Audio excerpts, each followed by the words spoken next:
Direktur PT Perkebunan Nusantara PTPN 14 memaparkan kinerja perusahaan perkebunan di tengah hantaman COVID-19 dalam event Selebes Virtual Business Week sesi kedua. Sejak pandemi COVID-19 menghantam Indonesia, hampir semua sektor bisnis terkontraksi. Namun, tidak bagi bisnis gula.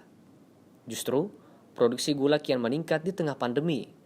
Dalam event Virtual Business Week Season 2, Direktur PT Perkebunan Nusantara PTPN 14 Suhendri mengatakan, sebagai bahan pangan yang dibutuhkan masyarakat, bisnis gula tetap manis di tengah pandemi.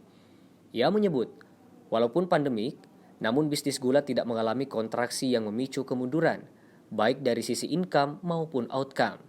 Suhendri menegaskan, meski tidak terkontraksi akibat pandemi, namun ia mengaku tetap saja ada beberapa kendala. Salah satunya, alat-alat produksi dan perawatan perkebunan yang mesti dipesan di luar Sulawesi hingga luar negeri.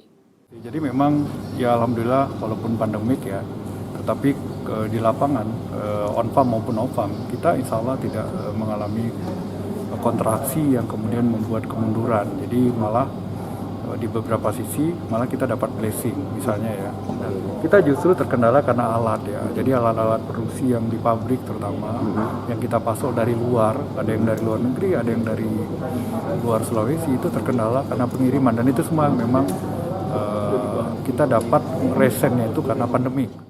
Suhendri menambahkan, mitigasi resiko diakui telah dilakukan sebelum memasuki masa giling dan memanfaatkan spare part alternatif dan bengkel sendiri.